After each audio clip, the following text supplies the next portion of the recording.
everyone. Boy Derek Diablo, Del Boy Diablo, American Hooligan, Diablo TV. Like and subscribe, do things you're supposed to do. Miami Casuals. And let's take it there for a moment, shall we? Casuals, casual scene, casuals culture, terrace-wear. Talk about what is worn on the terraces, on the football terraces, beginning in the United Kingdom. Football terraces, what we're talking about from an American's perspective, because we come from an American's perspective now. Talking about soccer, right? And a term I'm going to be putting forth called soccer streetwear. That's what it amounts to, because it's this fashion thing, football fashion fighting. That's the motto of casual subculture, as it will, as it were. What's a subculture? People don't know, most people don't know what a subculture is, right? So skinheads, punks, mods, Teds, dandies, metalheads. Back in the day, hip-hop was a subculture. Nowadays, mainstream, let's say. But initially, b-boys, you know what I mean? That's a subculture. So, hippies. It's a group that identifies certain look or ethics gathered around a particular music most of the time. In this case, it was organized through football, soccer, gang violence, through football hooliganism, originating with the boot boy scene, skinheads, which evolved into the casual scene, right? And then you got the ultras scene in Europe. You got the barra brava, torcida, hinchadas in South America, Central America. So we're talking about a soccer gang culture, right? And there's an accompanying fashion. So the one that I'm focused on, what I've been interested in since 2017, football casuals. So now, really it's the fashion that brought me into all of this, in the sense of hooliganism, because I was studying hooliganism from afar. I've been knowing about it since I'm young, since I'm in the 80s. Listen to the music, reading about it in a Skinhead book by Nick Knight and the like. But in my view, it was over with more or less in UK. I didn't know how active it was still going. Obviously not like it is back in the days, but I didn't realize to what extent that the hooliganism still occurred, particularly in the lower leagues. And then I didn't think it existed at all in the United States. I was wrong. I didn't know that there was already hooligan firms in America that had already been fighting and lads into the casual scene. So I'm not the first one in it. In Vice documentary, they made it seem like I was saying I'm the first and everything like that. I never said that. I tried to tell the people from Vice about our scene. I had lads from different cities that been in it longer than me, willing to tell about it, but that one didn't fit the narrative of the story they were trying to portray. It's not media, it's more entertainment, right? Based on me in this case. So I announced Miami Casuals at the beginning of 2018 to be the first supporters group of Inter Miami, which I knew was going to take place, but it wasn't official yet. And as a fashion statement, meaning the evolution from skinheads, right? Then it was that people came against me in this group. I used to be in a Facebook group, Football Casual Culture North America, and all these British lads started coming against me and saying all this, and then I was like, oh, okay, hooligan, IMF. Now I'll come to your country and fight the top boy of every one of your firms publicly. Any rules you want.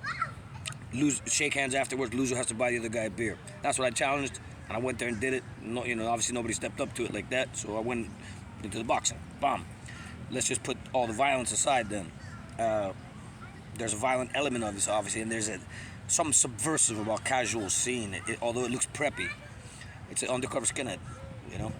You look at the history of it. Margaret Thatcher, football intelligence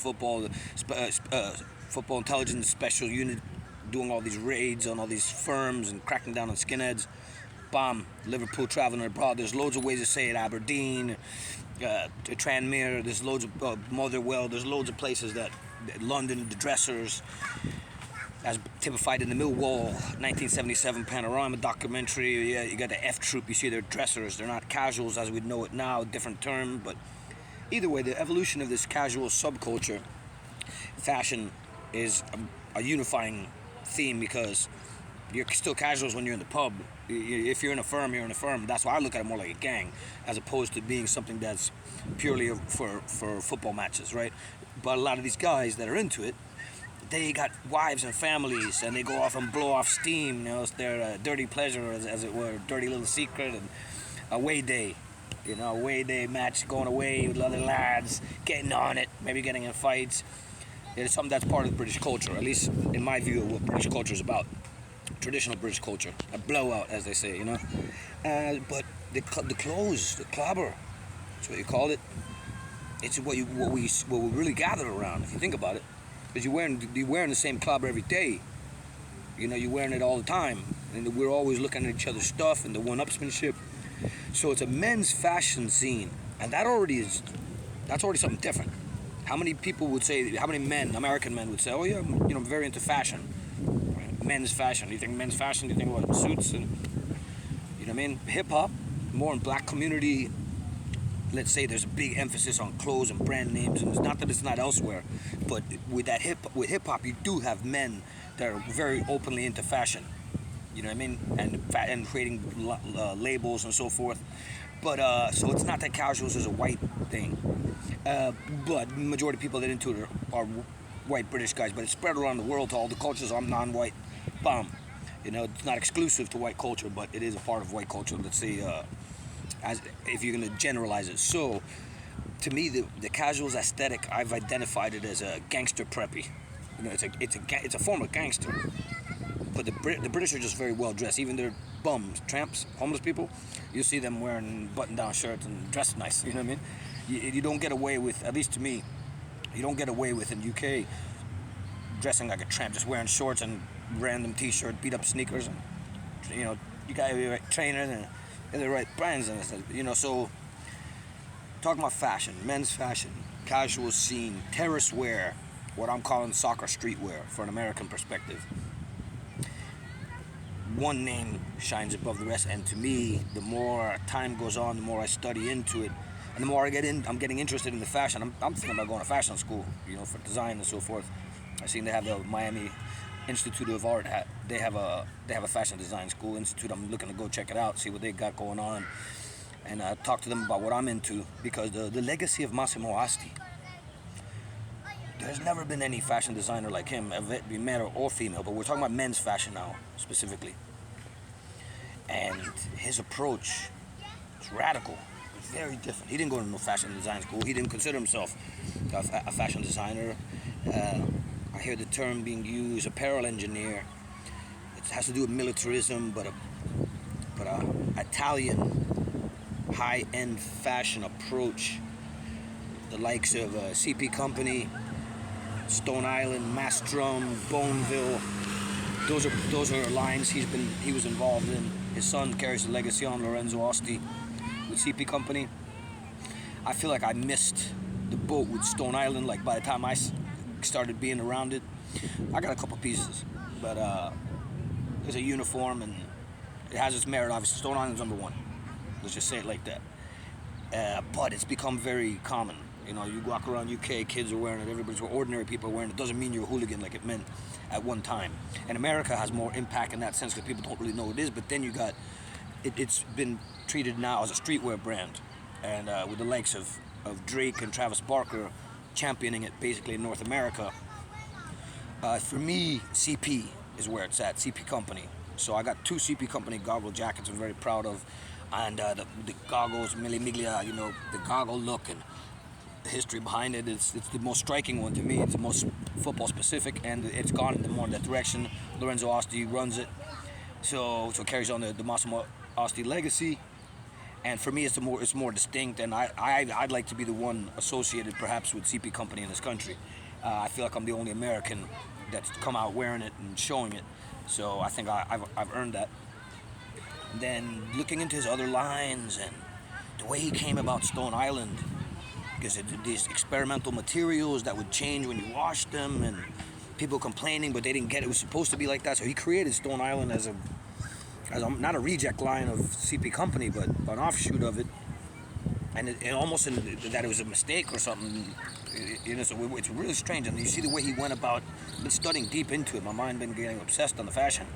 I'm gonna make a move before long. Been working on it for a while, years. Been putting into this, talking with different people. I got something cooking, but the deeper you go into Massimo Osti's legacy, the lines he was involved with, and then bringing it forward, keeping it going. He laid a blueprint out for this. It's very much like punk, in the sense, not aesthetically, but it's a DIY type of approach to men's fashion, and put it together, make it happen, and it's very crude the way he approached some of it.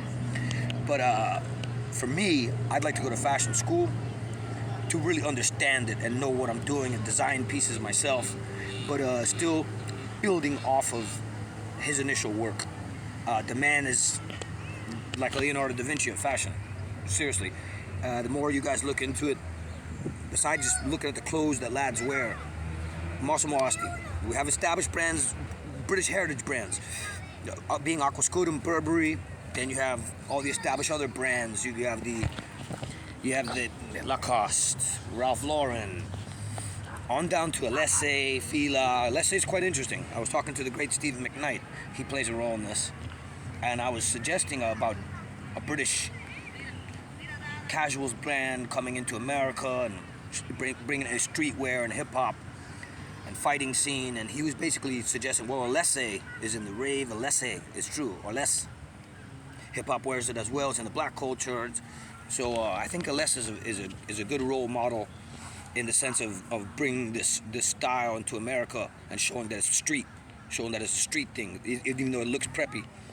Then the top two brands that are casuals, TERRACE-WEAR specific, created by lads for the purpose, would be Martial Artist and Weekend Defender. Weekend Defender, Merthyr Tydfil, Cardiff Boys, Soul Crew, you understand. They're a good role model, I feel. But I'll close there. And for me, the enemy is men who aren't interested in fashion, in the sense of getting people into it. So a lot of my friends don't care about, now you put a hardcore shirt on, some old shorts, beat up sneakers, whatever like that. But slowly it's seeping in. You got Adidas trainers, the Adidas, that's been being used for a while, Sambas and everything like that, skinheads. Because hardcore has to do with skinheads. So I think within the hardcore scene, skinhead scene, fighting scene, combat sports scene, and the existing soccer, football fan base, and perhaps into NFL, American football, other sports.